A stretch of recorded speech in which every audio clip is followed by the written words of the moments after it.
All right, we've pretty much already unboxed everything. Not really methodically at all.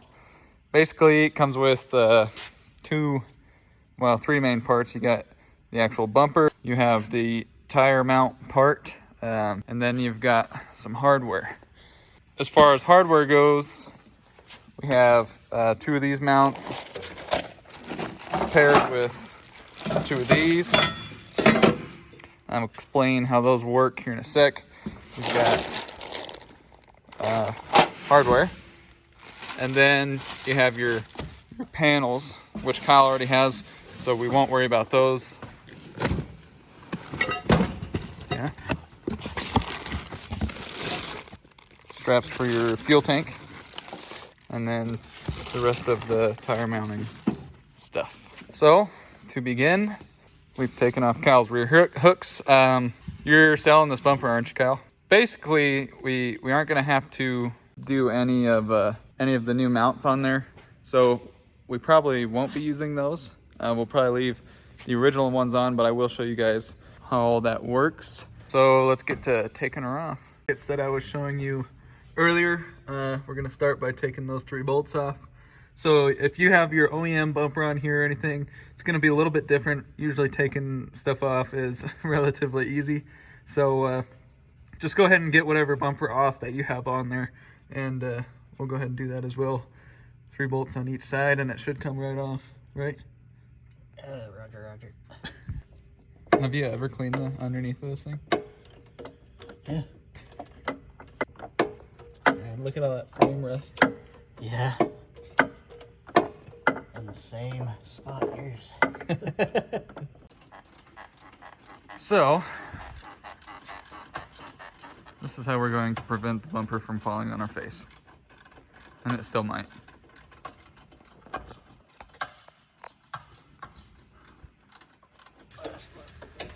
Oh, it's loose. Is it? Yeah. Okay. Stand tight? Yeah. Okay, hold on. Okay, ready? Yep. Oh wait, I'm tightening it.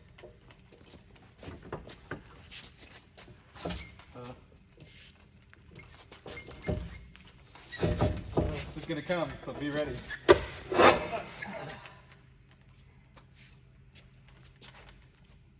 Okay, I thought that hit the Jeep.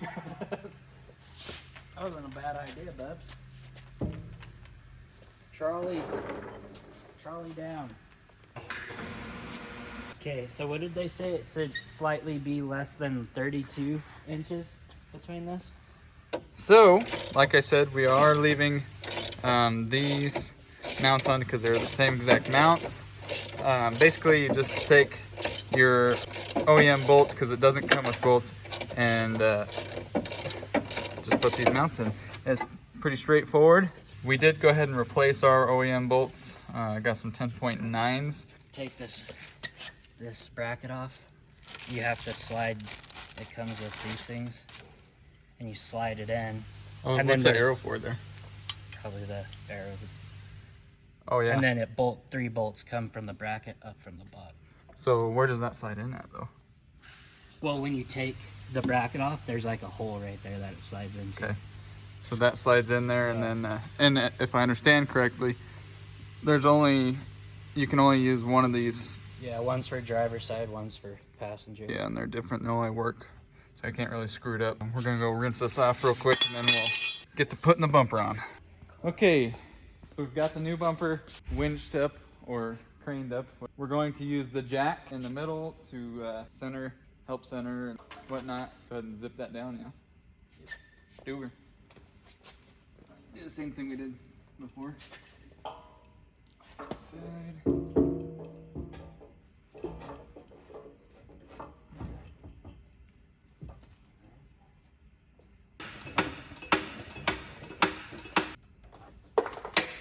You want to bring that up?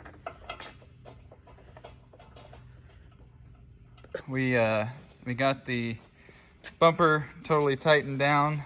Yeah, like I said, it's just the 3 bolts on each side. It was a pain in the ass to try and get it lined up. This is the worst spot on it, and we think it's because this was installed a little bit high. But I mean, you could Oh, well, and we could raise that up, but the problem is right there was hitting. So kind of the best of both worlds. It's gonna have to do. Guys, you could sit here all day and try to line this thing up, and you're never gonna get it perfect. We did get this side pretty good though. That's lined up fairly good, as you can see from the back. So now the next step is to install the tire carrier. Okay, so we're gonna put some grease just pretty much anywhere where there's gonna be contact, metal on metal. Anything that really needs grease, we'll be able to get grease from the grease Xrc, so it's not that big of a deal. Yeah, I think that's good. Yeah, that's good. Put some underneath it here. And Kyle's dressed for church. Okay, so we've set the shim down right there. Let's put this puppy in place.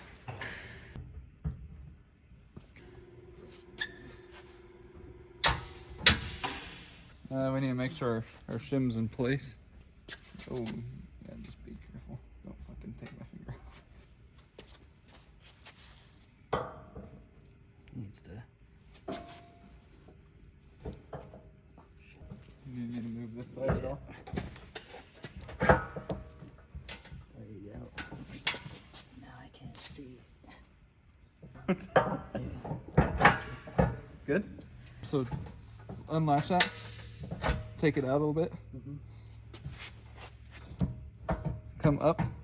Okay guys, something a lot of the other videos on YouTube don't show you is getting this thing in there is a pain in the butt. You got to drop this down all the way in, and right down here there's that shim that we put down there. You also have to line that up.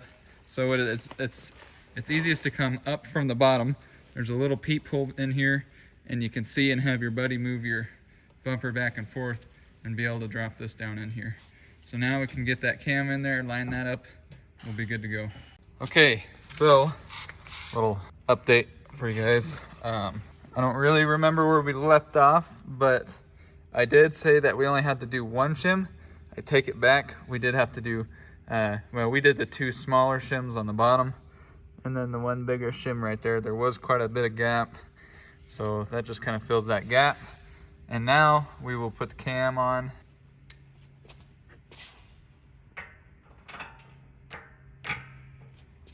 Quarter-eighth inch drive, not real sure, not a mechanic or anything. You drop it in right here, just like this.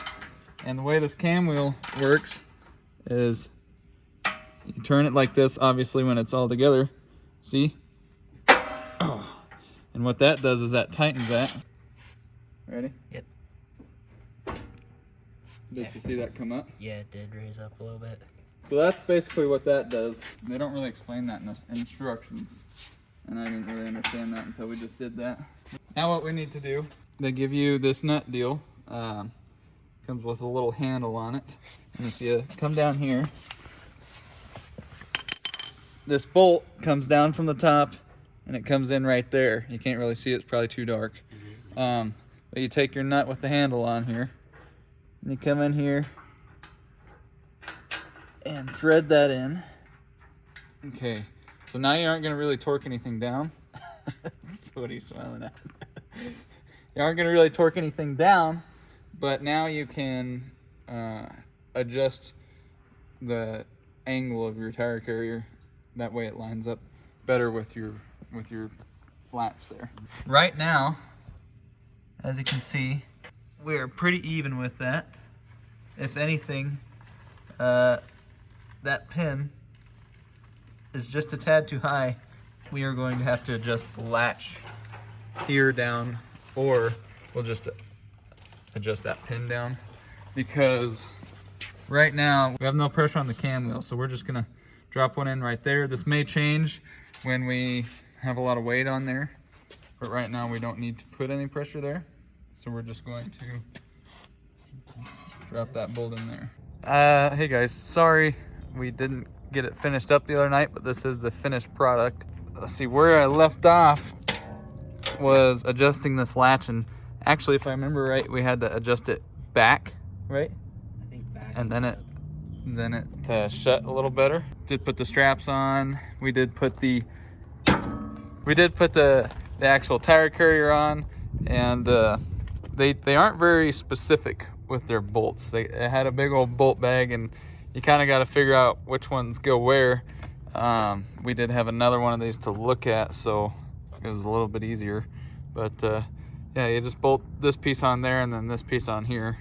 You got a handyman jack holder that goes on there. It's got these two U-bolts come up from the bottom. You bolt that on. So that's kind of what it looks like without a tire on it. But here is what they look like, or what it would look like with a jack and a tire. This is my Jeep. I've had this one on there for a while. I've actually got a review of it, and I'll put that up on the screen somewhere. But yeah,